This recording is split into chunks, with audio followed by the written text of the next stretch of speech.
Hello, everyone. And we are live. Just checking everything looks good. Yes, all good. Nice. Hey, Dakota. Hey, Simone. How are you? Doing well. It's bright and early here in the Bay Area. Super excited to be here. I'm sure Simone is as well. 7:30 a.m. Yes, bright and early. The sun isn't even shining yet. The fog is out there. But yeah, looking forward to a great stream. Are you morning people or not really? No. No. Cool. What Well, about that you? is commitment. I'm not a morning person either. It's And here we 10:30 all for are. me. Yeah, it's 10:30 for me, and I'm still a little bit sleepy. And I love that you're wearing the Muley sweatshirt. Oh Isn't it yeah. so comfortable? Oh, it's I so love soft. it. I love it. Yeah, it's like one of the Yeah. best things from Dreamforce. Yes. For me, it was the best thing because I was not able to get anything. So, yeah. All right. Awesome. I don't see any people in the comments yet, but you both have been in the streams before, but maybe you can just give a little bit of intro again to the new viewers. Yeah, sure. I could jump in first. To anybody out there, hi everyone. My name is Dakota Garcia. I'm one of the product managers working here at MuleSoft, specifically on the product Anypoint Code Builder. Been with MuleSoft for a little over 2.5 years now, based here in the San Francisco Bay Area. So, yeah, looking forward to an exciting stream that we hopefully have lined up for you all today. And with that, I'll pass it over to Simone. Thank you, Dakota. Simone Guy. I'm also a product manager on Anypoint Code Builder. I joined MuleSoft around 2 years ago, a little bit longer now. So this is one of three. This is actually Dakota stream. Mine is going to happen in 2 weeks, so very much looking forward to that one as well. All right. Awesome. And we're getting people. Hey, Magesh. We have Frank. Hello. Edgar. Rahul and Magesh again. Introducing MuleSoft GPT in Dreamforce was really great. Yes. It's super exciting. I know that was like everybody kept coming up like, man, I heard you have AI in Anypoint Code Builder. Let me see it. It's not just like Figma's, like it actually works. So yeah, it was pretty exciting. Yeah, everyone is so excited. Hello, Abhishek. Oh, hello, Ismeet. Nice to see you virtually again. Hello, Vera. All right, so what are we going to be doing today? Yeah, good question. So I could kick us off. So like Simone was mentioning earlier, this is the first of 3 sessions that we want to do. As some folks might know, Anypoint Code Builder GA is right around the corner. We're targeting mid-October. And so what that means is sort of leading up to GA, we really want to enable folks and get them excited for the product. So this is the first of 3. I think today's session is called Architecting APIs with Anypoint Code Builder. And it's a group of sessions that we fondly call the ABCs of ACB. Say that 10 times fast. It's harder than you think. Love it. And then so we have a couple other sessions. So we have today's, I think on the 5th, we have boosting efficiency with ACB. And then on the 12th, Simone's leading a session called connecting systems with ACB. So that gets us the ABCs of ACB. So yeah, today's journey, I'm going to be focusing a lot on designing APIs and sort of that use case in Anypoint Code Builder. And so I encourage a lot of folks to tune in. I know some of this content, maybe you've seen at Dreamforce or maybe you've played around with the product before, but this really meant to be sort of an entry point for a lot of folks into the Anypoint Code Builder platform. So we have 3 main user journeys we'll talk about here in a second. I'll be focused on the first, and then Mofi and Simone will be focusing on the other 2. So yeah, I'd say stay tuned. There's some sneak peeks that'll happen. And then, sort of next week, we'll have a follow-up session. And then the week after that, we'll have another follow-up. So yeah, that's what we have lined up for today. Awesome. I love Magesh saying ABC, ACB, ABC. Yeah. It's awesome. All right, this sounds so exciting. I'm looking forward to them. So, all right, let's get started with today then. Let's do it. Yeah, let me share my screen here. I'm going to get everything lined up and we could just jump right into it. Cool. There we go. All right, looks good. Let me present here. Also, I love when people use the backgrounds, like Simone has a piano and everything. That's so cool. I'm always so jealous too, because for whatever reason, like, I don't know, I don't have like a green screen behind me or anything. So the backgrounds are always fuzzy and they don't really work, but Simone's always looks so good. It's like perfect, like cropping around. Yeah. Yeah. Yeah, I often change my background based on my mood as well. So I'm going to play the piano in a little bit, maybe. Cool. Nice.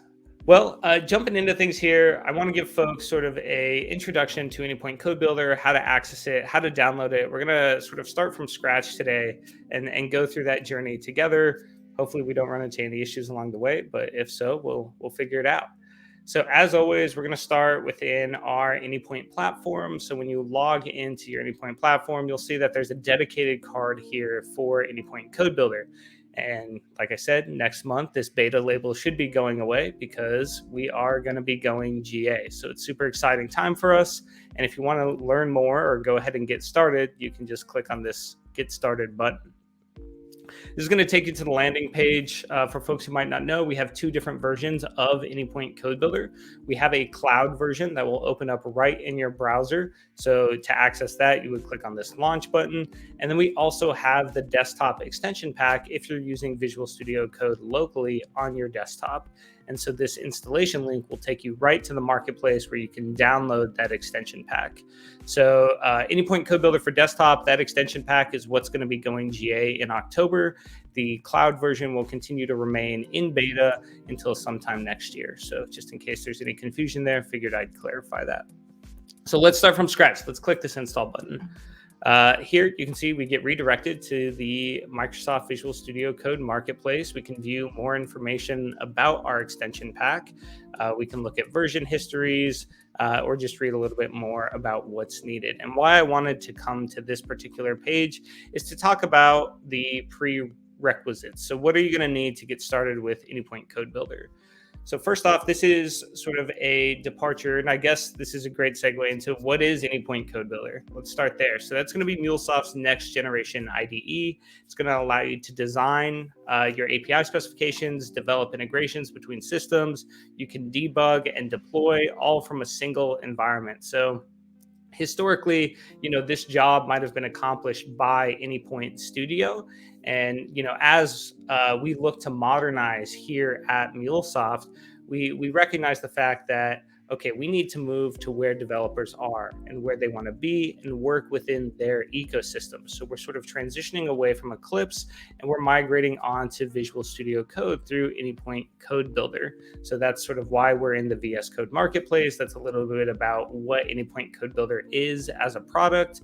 It's going to accomplish a lot of the same journeys that you're already doing in Anypoint Studio. And then we're going to add some functionality on top of that so you're not jumping around between different products. We'll talk a little bit more about that here in a second. But if you want to get started with Anypoint Code Builder, it's important to pay attention to what your prerequisites are. So first off, you're going to need Visual Studio Code. This is an extension pack, so it's meant to work in conjunction with any sort of extensions that you already have installed into your system. So it's not going to be a dedicated application that you need to download and run on your system. It's meant just to be installed through VS Code like you would normally install any other extension. And then the other two things you'll need Git to be installed. I think we have a tutorial video in our documentation that shows how to download Git if you don't already have that. And then, of course, you need your Anypoint platform account. So that's going to allow you to publish things to Exchange or, deploy to Cloud Hub if that's something you're interested in doing. So it's important to have that Anypoint account. And just always, as always, a reminder, Anypoint trial accounts are free for 30 days. So if you're just tuning in, you're not too familiar with MuleSoft, you don't have an Anypoint account, go ahead, sign up for a trial, and you'll be able to leverage ACB and test it out for 30 days and see if it's something that might meet your needs. All righty. So with that, let's jump into it. That was a little bit of a background. I'm going to hide that. And let's jump into Visual Studio Code. So here I'm running locally on my desktop. I don't have Anypoint Code Builder installed. So what I'm going to do is I'm going to come over here to my extensions and I'm going to search for Anypoint. Here we have the Anypoint extension pack. Notice that this is in a pre-release state. There we go. Yeah, this is in a pre-release state. This will eventually go away. But we have 7 different extensions that need to be installed. And the thing to remember here is all of them need to be installed. So if you only install 2 or 3 of these, Anypoint Code Builder is not going to work as expected. So make sure you install the full pack and you should be good to go from there. Another thing to note is we are under the verified Salesforce publisher. So if you're looking for Anypoint extensions and you're trying to find this extension pack and it's not under the verified publisher, definitely search again and look for this specific one. So I know folks might be tempted to click the install button, but that's not what we're going to do here, because if we click that, you're probably going to see an error. And it's saying, hey, there is no, we can't install this because there's no release version. Now, once we go GA, that will work as expected. But since we're in beta right now, if you wanted to go test it out, you have to click this drop-down button here and then install the pre-release version. I know it's a little bit wonky. Visual Studio Code Marketplace doesn't allow us to hide the install button if there's no release version available, but that's a little bit on how to get around it. Like I said, once we go GA, just clicking the install button will work. Now, our extensions, we do have a few of them, and some of them are a little bit larger in terms of file size. So this might take a few minutes, but once it's done, we should be able to reload Visual Studio Code and go from there. Now, it's not prompting me to reload, but I'm going to do it anyway, just to be safe. So what I'm pulling up here is the command palette. So if you're not familiar with Visual Studio Code, you can hit Command-Shift-P, and that's going to open up this window. It's got a bunch of different commands. We could do things like toggle between light and dark themes. We can, I'm going to switch back to light theme, but in this case, I just want to reload my window. This is going to reload Visual Studio Code, and we should be good to go from there. So once we're ready to get started, we can click on this MuleSoft icon here on the left-hand side of the page. That means your extension pack has installed successfully. And if I click this home button, we'll have our welcome mat here. And this is going to give us some more information about Anypoint Code Builder in general and sort of our 3 user journeys. So I mentioned sort of at the beginning of the session, we'll have 3 Twitch streams. They kind of correspond to each of our 3 user journeys in Anypoint Code Builder. Well, here they are. So the first one is designing an API. This is something that historically you might have done outside of MuleSoft, or maybe you were using API Design Center. We're bringing a lot of that functionality into Anypoint Code Builder.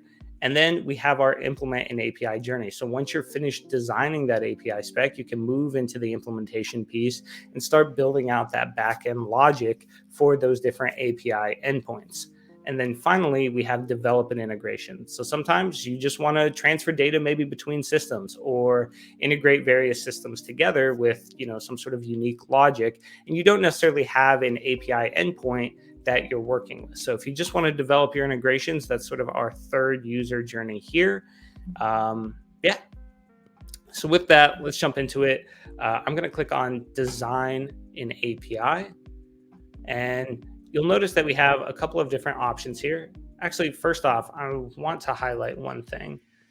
Let me log out here. So when you first start Anypoint Code Builder, you're going to be not logged into the Anypoint platform. And it's going to be super important for you to log in just so that we can properly sync all of your assets with, like I said, Exchange or with your Anypoint account. If you don't log in, you'll be prompted to sign in later on. So it's easiest just to do it from the beginning. And with that, if you're in the EU region, if you come to Settings, and we open up our settings here, and we go to our extensions, and we go to Anypoint or ACB platform. If you're using an Anypoint account in the EU control plane, this is where you would go to toggle that. So settings, extensions, ACB platform, you can toggle between the US or the EU control plane. And the reason I'm highlighting that is that's going to change the redirect URL when we go to sign in. So you'll notice that when I click on this not logged into Anypoint, it's going to ask me, do you want to sign in? I click on allow. And then here it's redirecting me to anypoint.mulesoft.com. If I were to change this to the EU region, this would redirect me to the EU login page rather than the US one. But we'll keep things in the US control plane for today's stream. So I'm just going to click on open. I'm already logged in on my browser. So you can see that I'm successfully signed into my Anypoint account down here. So now that that's all out of the way, let's go ahead and start with designing an API. Here we have two sort of things that we can do. We can design API specifications, or we can design API fragments. Today, we're mainly going to be working with specifications, but if fragments are what interests you, we do support all of these different fragment types, but today we're mainly going to be working with API specifications. And so with that, let's give our project a name. So we'll just call this maybe Twitch Design API. And we have a variety of specification languages. So we have RAML and we have OAS3. And I guess I'll preface here by saying we're using the beta build of Anypoint Code Builder. So some behaviors, some functionality might change once we go GA. I know that this drop-down list might look a little bit different. It's going to have OAS 3.0 at the top instead of RAML. So if you see something a little bit different once we go GA, that's why. Let's go ahead and start with RAML. And for our business group here, we will, this is a good point of highlighting. We do support business groups. So if I jump to my Anypoint account and I scroll up, let's see here, you can see that my Anypoint account has two business groups. So this is also why it's super important to sign in, because it's pulling those business groups from my Anypoint account in Visual Studio Code. So just to test some of that out, we're going to go ahead and choose our business group, and then we're going to click on Create Project.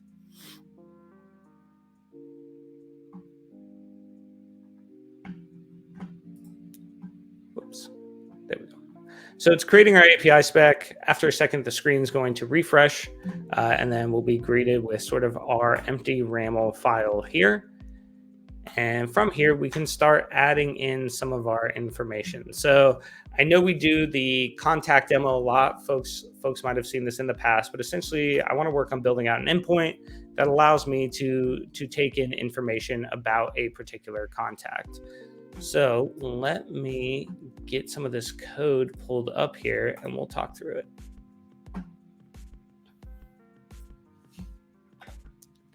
And I guess one thing to note here is we do have recommendations. So if you're designing your API from scratch and you don't have code that's already written like I do here, we do offer autocomplete to help make that journey easier.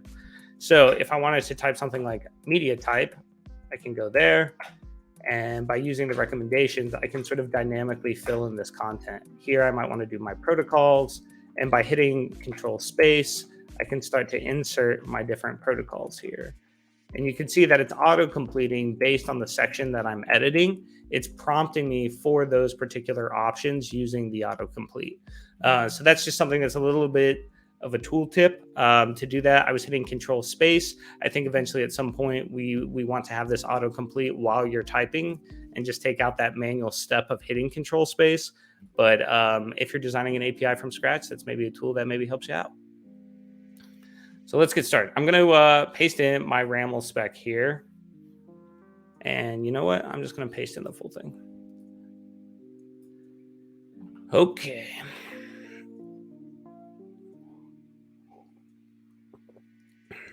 So here I have my RAML specification. We have several different things here. So we have our contact object. It's going to have things like an ID, first name, last name, email, phone number, company. And then we're going to have a couple different endpoints if I were to hit that contact object. So I have a GET request, which is going to retrieve a list of all my contacts. I have a POST request that's going to create a new contact. And then by using the ID, I can either retrieve a single contact or I can update an existing contact. And from here, this is an awesome time to highlight this other tool that we have called the API console. And the API console is basically a way for us to dynamically generate documentation based on your API spec. So here I have my documentation. You can see I'm listing out the version. I have my base URI, the supported protocols, the different endpoints, and then this is interactive as well. So maybe I want to drill down into my post endpoint. I can go ahead and click on it. Here I can see some example requests. I can see the different parameters, whether or not they're required, what their data type would be, sample responses, so what a successful response would look like, maybe what a invalid input would look like. So all of that's going to be displayed here, and this is generated from your API spec. So this is super cool. I think everybody is of the mindset that writing documentation has almost become more of an afterthought in a lot of cases for different users. And that's just standard development workflow. So isn't it great that, as I'm building out my API spec, here's this documentation that's being generated automatically for me based on what I'm typing. It's able to parse that, generate the documentation, and it just saves me a lot of time on the back end when it comes time to actually document things. It's already done. So super exciting there. And we also have our mocking service as part of this API console. So here, if I click on try it, you'll see that I'm able to select a server. In this case, I'm going to choose my mocking service, and I'd be able to see how this API would behave once I deployed it out sort of into the wild here. So here I can click on send. You'll see that I would get a 200 OK response back. Here's what it would return. And I think here, if I maybe don't pass in the right value, I should get an error. So yeah, bad request, invalid schema. So that's my 400 error there. Awesome. So we're talking about API design. Where do we go from here? I think one of the next things that I want to highlight is sort of when you're done designing your API spec, it's time to sync your changes. And you'll notice that we have sort of this one icon under the source control icon here on the left-hand side of the page. If I click on that, it's telling me, hey, you have some changes that need to commit. And this is committing to MuleSoft VCS sort of behind the scenes. Eventually, it's on our roadmap to support other external version control systems, but as of right now, it's pushing to the MuleSoft one. But if you use something else, Bitbucket or GitHub or something like that to manage your API specifications, the goal is to eventually support those third parties in the future to be able to commit your changes to. But that said, let's push our changes and sort of see what happens here. So I'm going to say, let's just call this commit 1. And I'm going to choose commit and push. And it's going to ask me to sign in here. Actually, let's go ahead and deny that real fast. Perfect. So if you get that error, I know it's something the team is working on. This, by default, once you're signed in, should commit your changes automatically. So if you're playing around with the beta and maybe you get an error message or something like that along the way, go ahead and cancel and then just sync your changes again, and it'll eventually go through like it has here. So I know my changes are committed because I no longer have that one icon next to my source control tab, and the commit is sort of grayed out here. So it means it's processed my changes. And once that's committed, it's viewable in my Anypoint platform account. And sort of the next step for me would be to publish my API specification to Exchange. So let's go ahead and do that. So here I'm going to hit Command-Shift-P. We're opening up the command palette again. I know we worked with that earlier, but this is a great time to highlight just sort of all the additional MuleSoft commands that we added as part of the command palette. So the command palette exists as just part of a concept in Visual Studio Code, but we're able to sort of add on to that through our extension pack with our custom sort of code that we have written out here, or our custom commands from the command palette. So here we're going to choose Publish API Specification to Exchange. We're done designing it.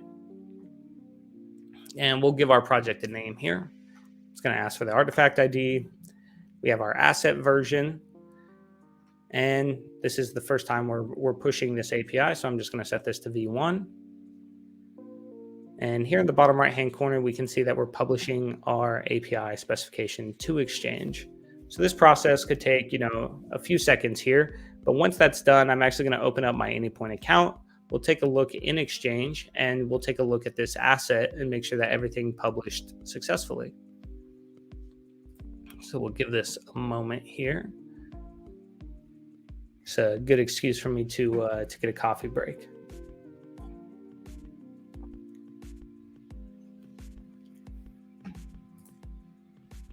Awesome.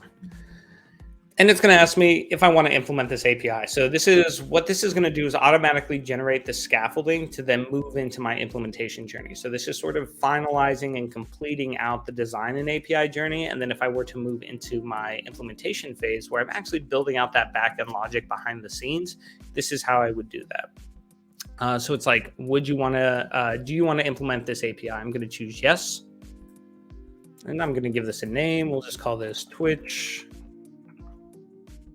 Design API Implementation.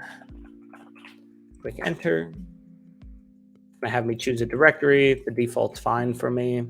And it's going to execute the scaffolding operation. So it's taking our API spec and it's building out a bunch of that stuff behind the scenes. So it's already done, which is awesome. We can come to source main mule and we can open up our XML.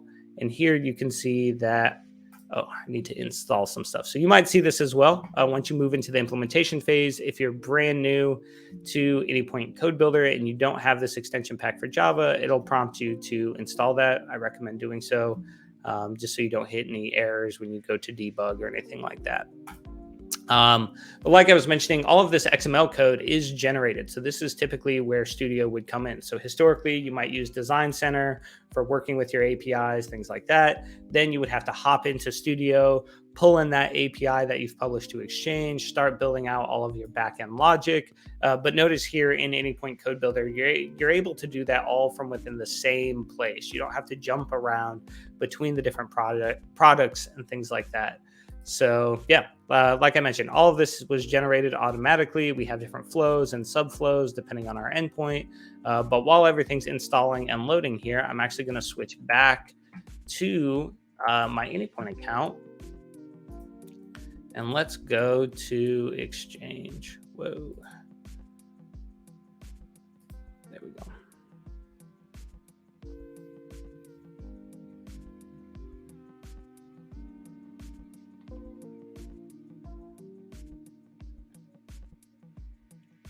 Perfect. So we have this Twitch design and API here. This is our API specification that we just designed in Anypoint Code Builder. And then we can see that this was properly created under our business group here. And then if we take a look at our different endpoints, we have our contact, we have our get and our post, and then we have our ID. So this is the get and the put if somebody were to use the ID parameter. And if I open this up, you can see just similar content here. So basically all of this got pushed from Anypoint Code Builder to Exchange, and it would work like any of your other Exchange assets. So we can see this is V1, stable build, everything like that. So everything is looking good. So let's jump back to VS Code now that we know that this published successfully. And we can see here that everything has sort of finished installing. Doesn't look like I need to reload, which is good. And I'm going to zoom in here. And this is where I want to highlight sort of another difference in Studio. So historically with Studio, you would have to maybe right click on a component, click on View XML. It takes you to a separate screen. And then you make sort of any of your adjustments from that separate screen. And then you jump back to the GUI. Well, with Anypoint Code Builder, we're sort of by default out of the box offering a side-by-side split view. So on the right-hand side, we have all of the XML code that pertains to your flow. And then on the left side here, we have your canvas view where you're actually able to interact, add different components, things like that, using the canvas here, similar like you would in Studio's GUI. And then if I open my flow list, you'll see that, like I mentioned, through that scaffolding process, we were able to go through that API spec and generate the corresponding flows and subflows based on the different endpoints that we created. So we have the get, We have the get contact with the ID, we have our post, and we have our put. So I could navigate really to any of these different endpoints just by clicking on it. And then from here, if I click on anything, it's going to highlight it in the code. So if I click on this post, you could see that this is the actual flow that corresponds to that particular endpoint. So now we're in the implementation journey. That was sort of a high-level overview of just your standard process of designing an API, syncing your changes to VCS, publishing it to Exchange, moving into the implementation.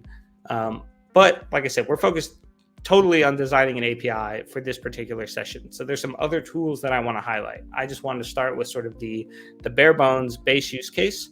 But now let's go ahead and create another project and talk about some of the other tools that you can leverage as part of that API design process.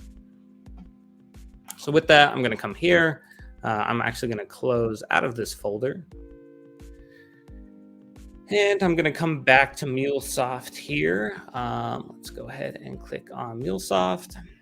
And once again, we're still going to be working with our design and API spec. Okay, yeah, this is another thing that'll be fixed in time for GA. Sometimes it takes a little bit for our component to load. So if you see any errors that pop up on the right-hand side, it just might be that the extension is loading. Like I said, that should be fixed in time for GA. So it's a little bit more clear if something's loading. But yeah, here we're starting with designing an API. We're going to design another API spec. So I'm just going to call this Twitch iterative. And for our spec language, let's go ahead and use OAS just for the fun of it. And this time we'll just select our root org as where we're going to create it. So I'm going to choose create project. And this time we're going to be using an OAS specification. And we're going to be doing a few different things that are different. So this OAS spec, it's going to be YAML, and it does the exact same thing. Basically, I just converted the RAML file to a YAML file. We're still dealing with that contact object and being able to, create brand new contacts, retrieve a list of contacts, things like that. So the actual content in our spec isn't changing. It's more of just the language that we're using to highlight, just the fact that we support multiple languages in Anypoint Code Builder. So let's do it.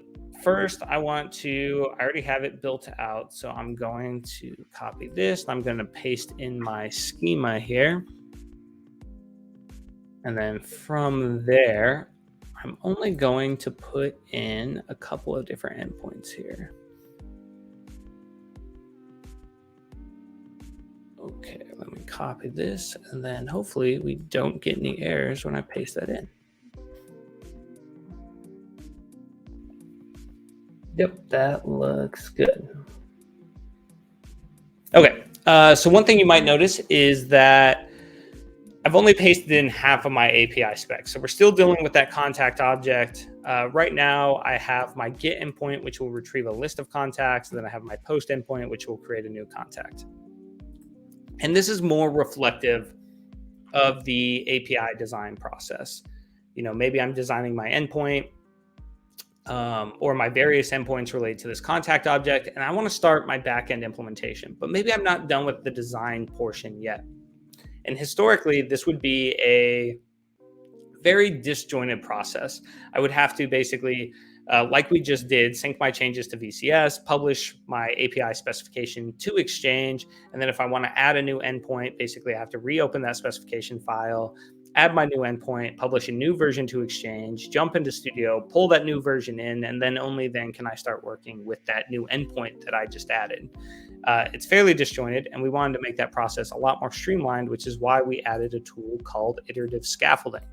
So I just want to make sure everything looks good here. We have our different endpoints. We have the post. Looks great.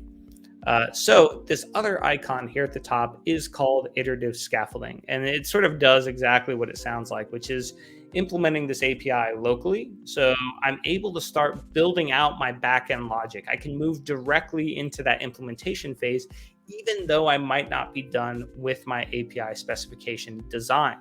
So what does that look like? Here I can choose implement this local API. And what this is going to do is it's going to create a workspace. And a workspace is just a concept in Visual Studio Code where you can have multiple projects open that are sort of linked to each other under this workspace umbrella. So I'm just going to click on OK. It's going to build the API. And it's going to ask me, where should I create that workspace folder? I think what's important to call out here is always create it in the parent directory of your API specification. So that's what I just set there. I'm going to click on Save. And maybe this is a little small, so I'll zoom in a little bit. Yeah, and so it should be creating. So one thing, I'll open up a new terminal, and maybe we could take a look at what's happening here.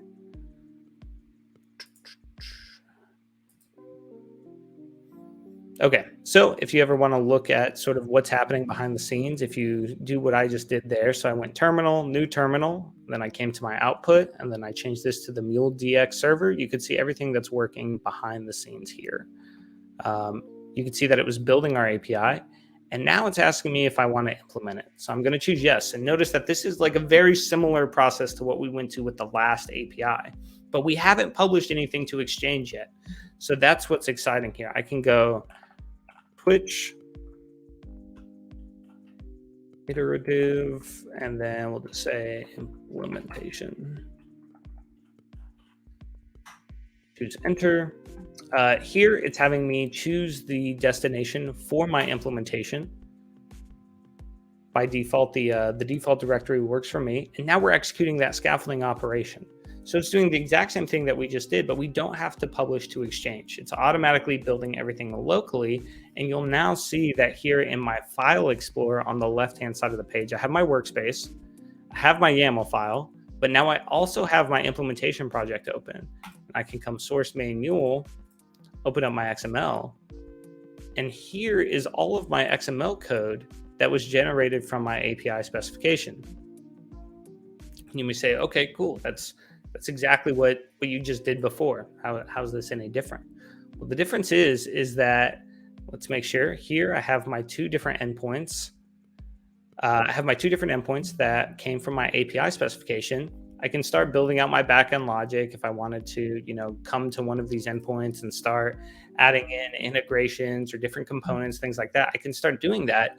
But what happens if I go, oh man, actually, I want to add another endpoint to my API spec. Let me go back and do that real fast. So I can jump back into my YAML and let's add in those other two endpoints related to the ID that we saw before. So here, I'm going to copy this in. So let's add a couple new lines here. So once again, I'm back in my YAML file. Paste, and let's see, yeah, it looks good. So notice that when I click save, I got all this stuff that highlighted in yellow. Here on the left-hand side, it's in my file explorer. Here at the top, whether I'm in my UI view or if I'm in the XML view, all of those headers are highlighted in yellow. And what that indicates is that, hey, there was a change to the API specification that hasn't been pulled into this implementation. So this implementation is out of date based on the API spec that you've linked to it. So what I can do now is there's a new icon here at the top that allows me to re-scaffold this local API. So I can click on the R and you'll see that it's building and scaffolding my API specification. That'll take a few seconds here.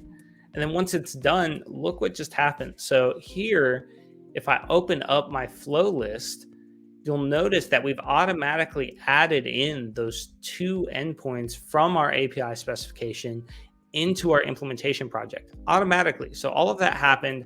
I didn't have to push a new version to Exchange. I didn't have to pull it in, nothing like that. I'm able to seamlessly work between adding content to my API specification and then pulling that into my actual implementation. And so now I can say, oh, good. I'm glad I remembered to create those different endpoints. Now I can come here and I can start to create my content, whatever that would be. So maybe I want to come here and maybe I just want to add a logger. I can do that.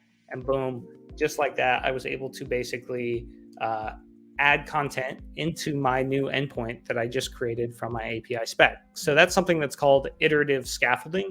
Hopefully you find it useful.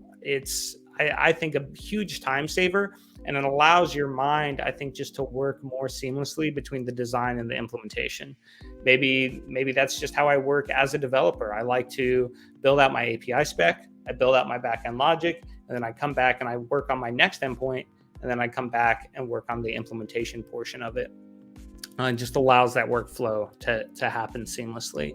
I think the only thing I'll call out here as part of iterative scaffolding is we will not delete content from your flows if you delete it from the API spec. So what I mean is, if I were to come in here and I were to delete my entire put endpoint, we will not automatically delete all of the content that you've built out for that endpoint in your implementation journey.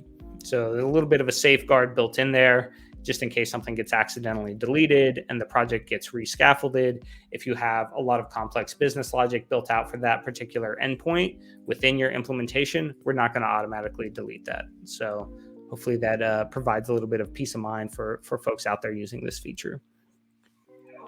And then from here, you might say, okay, now I'm ready though. Now I'm ready to publish to Exchange. What do I do? I'm done with my design journey. Well, it works the exact same way. So we'd come to our source control. We would say commit 1, and we would do commit and push.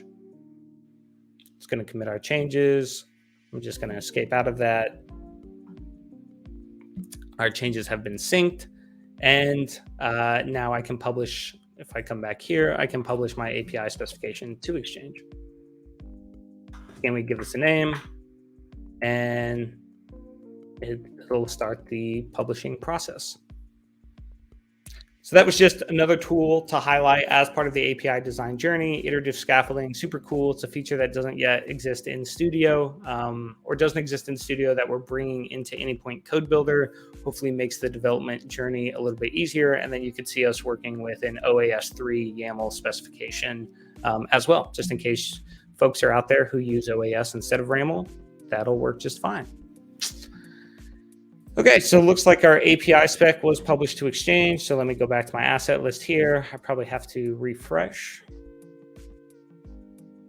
And we can see we have our Twitch iterative endpoint here created under our root directory. And as always, we have our 2 different endpoints here that we've been working with. Cool. Okay. Let's keep the show on the road. It looks like we got 15 minutes left. So I think we're doing good on time. I am going to close out of this and we'll start a little bit differently. So I'll go File, Close Workspace, and that's going to close everything out. Sure, I'll save. Overwrite. Wait for that to finish up here. There we go. Okay, let's come back to MuleSoft, and we are good to go. So another common question that we get sort of related to the API journey is, well, what happens if I already have an API specification that I've designed in Design Center and I want to start working with Anypoint Code Builder? I want to be able to pull that API spec into Anypoint Code Builder. How would I do that? I'm not designing from scratch, so I don't need to go through this process of designing an API. It's already been designed. I just need to open it and continue working on it. Well, we have a command for that. So once again, we're opening up the command palette. So you would start here. You don't need to click on anything. You can go Command-Shift-P. And if we look for Mule, we have import API specification from Design Center. It's going to ask you which business group you want. And I already have one that I made as part of this demo. Let's see here, Twitch Design Center. So this is in my root org. So let's pull that in. So I'll choose MuleSoft as my business group. And let me look for design, Twitch Design Center. Okay, perfect. So here I'm searching from the API specifications that are available in my root organization. And so if you know the name, which in this case we do, we just say Design Center, I can click on that. It's going to have me create a folder for that project on my machine. So I'll just say this directory is fine. I'll select that target folder. It's going to import my API spec. Here we can see we have a RAML file. and it's got our two different endpoints in here. It's got a get and a post, and we pulled that in directly from Exchange. So that wasn't something that was locally on my machine. I was able to pull that in from Design Center or from my Anypoint account, and then pull it into Anypoint Code Builder, and I can continue working from here. So if you're migrating over, that is how you would do it. So once again, Command-Shift-P, and then import API specification from Design Center. Now let's test this out. I want to test some stuff here. Let's add in the rest of our RAML spec here. So I will add in the ID endpoints. Let's copy that, paste, save, and looks good. I'm going to commit these changes. We'll say commit to.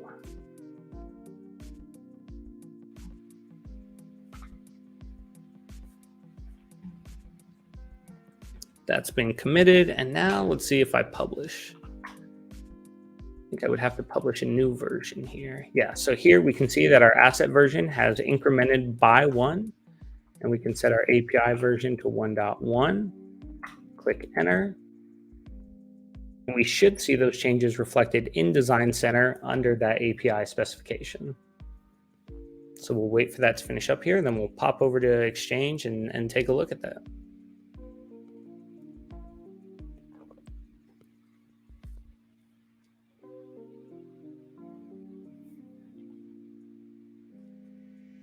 I feel like one of the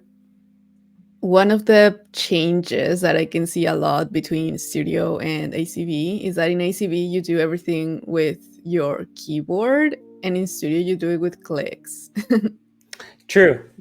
And that's something, that's something that we hope to change. That's a big piece of feedback, and I'm glad you brought that up, Alex. So that's something that we definitely want to change. We know that users are used to working with drag and drop, used to working with GUIs, things like that. And so Anypoint Code Builder is still fairly young. And a lot of folks ask the question, is Studio going away? Should I be worried? Do I need to switch over to this? This doesn't necessarily have everything that I'm looking for. I want that like experience with clicks rather than having to use the keyboard. And rest assured, Studio is not going away anytime soon. Both IDEs will continue to exist simultaneously. So if you find that you're more comfortable working in Studio, you can continue to do so. Eventually, though, we do expect Anypoint Code Builder to be the sole IDE of MuleSoft, but there's definitely plenty of time. We recognize we have to build out a lot of those features and user experience things within the product in order to make sure that everybody has a great experience. So to your point, a lot of stuff with the keyboard that's happening here that maybe didn't exist in Studio, but over time that should get a little bit easier. Makes sense. Okay, so let's try this again. Looks like there's an error publishing because I think I did something wrong. So the system is definitely smarter than me. And let's set 1.0 here. We'll see what happens.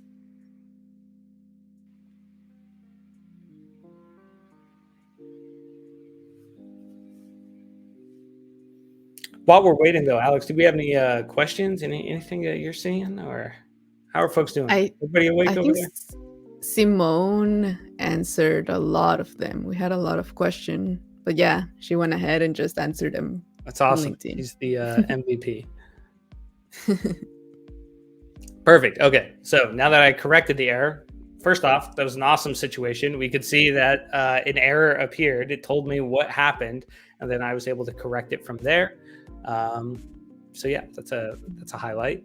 It's going to ask me if I want to implement that API like it has in the past. So now that I've published my API specification, do I want to implement it? In this case, I'm not going to. I think we've seen how that process normally works. But let's go ahead and take a look at that asset in Exchange. So here we can see our latest asset is 1.0.1. We have our contact endpoint. So we can see that we've successfully added in those two new endpoints from our API specification. So everything looks good there. So that's awesome. So I got one more thing before we wrap up. I think folks, maybe they have APIs that are already available. They're already done. They want to move directly into that implementation journey. Maybe they don't need to make any edits to the specification like we just did. So how do they pull in those APIs and implement them from Anypoint Code Builder? Maybe I don't want to have to go through this whole process of pulling in that API, publishing, all that fun stuff. So let's go ahead and close this out. I'm going to close my window here. Oh, I could tell as soon as I clicked it. I was like, no, that's the wrong one. Sorry about that. Okay, well, good enough. It accomplished the same job unintentionally. So here we're going to click on implement an API. So this is going to say implement API specification. You can create something from scratch, or in today's case, let's pull something in. So we can call this Twitch previous API. And here we can search actually in Exchange for a particular asset. So I can say design. I can show filters. So any org. I can do my root org, industries, things like that. And I can pull that stuff in and then start my implementation journey from there. So let's see here. Let me see if I could drill down further. There we go. Twitch Design API. This is the one we just did. Or Twitch Design Center. Let's go ahead and choose that. I'm going to choose Add Asset. So here it has my API specification that I just published. I can click on Create Project. It's going to scaffold. Here it chose my local directory where I've been creating my implementation projects earlier. And now if I come to my source main Mule, you can see that it has pulled in that API specification from Exchange and it's generated all of this XML code. So remember how we didn't implement that API once we added those two endpoints? Well, by pulling in that API spec and going through sort of that second user journey that we just went through, we were able to pull that asset from Exchange, automatically scaffold it, and now I can start working on my backend implementation if I wanted to. So if you already have those API specs out there, you don't need to make any changes to them, but you just want to start building out the logic, that is the process that you would use. So you don't have to pull it in, edit it, publish it, move to the implementation. It's super simple. You just go through those few steps that we just did, and it'll automatically open up here and start building out that API. So that's the content I had. I know a lot of folks are probably like, hey, when are we going to be doing the actual build out of these different endpoints? When do I get to see some of those cool new AI features? I'd say those are the sessions in the coming weeks. So today's session was focused more on API design and introduction to what Anypoint Code Builder is, how it works, things like that, how to install it. So hopefully all of that was helpful. So Alex, any questions? Also, I know this is taking a little while to load. That's another thing that we're working on in time for GA. We did a bunch of performance tests on how long it can take the canvas to load. Sometimes these initial load times get fairly large. So it's something we're working on improving in time for our release next month. So yeah. Cool. So here it goes. Index the project and there it is. All done. Awesome. Sorry, I didn't mean to cut you off, Alex. Go for it. No worries. I don't see any more questions. Okay. We can just wait a little bit to see if there are more questions. But I am excited. And I mentioned in the comments that I always use GitHub from the web, like from the GitHub repo. I just open VS Code and everything. And I would really love if I can just do that and do ACB from GitHub as well, because I use it a lot. Yes. And yeah, Simon was saying that also it will be possible eventually. So yeah, that's cool. Yeah, we're working on it. We've had that request from a lot of folks. So yeah, definitely something on our radar. And if there's no questions, I guess I could talk a little bit about what's coming up. So here in the coming months, so typically we release every 2 months. So our GA is in October. That'll be our next release. And that's going to include a lot of performance fixes, usability fixes. I think we saw some of those experience in the stream today that we want to improve. So that's coming in October. We're targeting mid-October, probably around October 16th-ish or so is when the official GA will be. Obviously, there's going to be lots of fanfare and announcements and blog posts. So don't worry about it. You won't miss it. You'll definitely know once the GA has actually happened. Our next release will be in December. And because of the holidays and things like that, it's probably going to be a smaller release, more of a patch release. And that's going to be hopefully a lot of fixes from users who are actually using the product post GA. So we definitely are listening to the feedback from the community, from our users. If we encounter any bugs, things like that, we're going to be jumping on them right away. So December would probably be sort of a patch release. And then February, it's going to be huge. February is where we're adding a lot of things related to the UI. So you had mentioned, having to use the keyboard for a lot of stuff or having to use that XML view. And I think in future sessions, as you dive deeper into the implementation, that'll become a lot more clear. A lot of configuration has to happen within sort of that XML code view. But in February, we're adding a whole configuration UI. So similar to Studio, you can click on any component. It's going to pop up with all the fields that you can configure. You can use expressions and properties and all of that fun stuff from within the GUI. You don't have to work really with the XML. That's targeted for February of next year. The team's working on it, so super exciting. Also, generative AI pilot, that's coming in October. So you'll see that in sort of some of the future sessions that we're doing related to ACB. That pilot will start in October. So that's another huge feature that's around the corner. So I'll try not to spoil too much because I don't want to take content away from the other folks next week. So I think that's kind of Magesh's question, though. Yeah. MuleSoft Good GPT question. Big EA in Yeah. October. So it will not be GA, but it will be in pilot. It's going to be a closed pilot. So if you're interested, definitely reach out to myself or any of the other PMs. Get in contact with us. We can help send over some of the information that'll be required for that closed pilot, and then we can enable it for your Anypoint organization. Good question. Yeah. And is there a co-pilot in the making? Yeah, so I think that'd be similar to the AI question. And so, yes, so the AI feature will be, that's going to allow you, it's going to be prompt based. So it's going to allow you basically to enter a prompt on your use case. And it is going to be specific to the implementation journey. So I know a lot of folks, especially with today's session, we're going through API design, and they might want sort of that co-pilot experience as they're going through their API design journey. That will not be part of the pilot in October. That's going to be focused more on the implementation piece and actually building out that backend logic, integrating those different systems together based on your use case. It is something API design and how that works with AI or offering that co-pilot experience is something that's on our minds, something that might be on our roadmap here pretty soon. But as of right now, for the design journey, we won't be able to offer that. All right.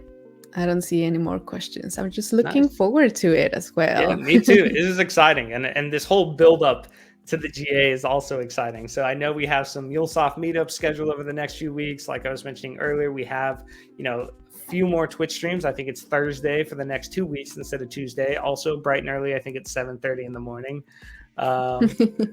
But so stay tuned. Keep an eye out for the content. And I think anybody watching today, I would encourage you to come back for those future sessions as well, because this is really a 3-part series into all of the different facets of Anypoint Code Builder. And so, the content will not be recycled next week. It'll be new content. And same with the week after that. That'll focus on new content, new user journeys as well. Awesome. Really looking forward to it. Yeah, me too. And I think Rohan kind of answered a question. Planning to release a pilot for Einstein for Anypoint Code Builder in October. This will allow you to use natural language to generate integration flows. Cool. Yeah. And so folks who might not know, Rohan is our product marketing manager. He is the mastermind behind all ACB marketing and things like that. He's been a huge part in helping to organize some of these sessions. So huge shout out to Rohan. Thanks for tuning in. Big part of the team. All right. Awesome. Cool. I guess that's it then. Thank you so much, Dakota. That was awesome. I love it. No problem. Thank you for giving me the time. And super exciting. I loved the little button to like just rescaffold the Yeah. flows. That was beautiful. Super easy. Yeah. Yeah. Yes, loved it. All right, so everyone watching, remember to follow us on twitch.tv/MuleSoft_community. There you will see all of our previous recordings, our schedule, and you will receive notifications as soon as we are live. So remember to go and follow us there, wherever you're watching this from. And I will see you next Thursday at this same time. What are we going to do on Thursday? Boosting Flex efficiency. Gateway. Oh, yeah. Fair enough. No, this week, this Thursday. Oh, this week, this Thursday. Yeah. Flex Gateway, also cool. Yes, also cool. All right, that's all then. And I will see you in 2 days, everyone. Awesome. Bye. Well, thanks everyone for tuning in.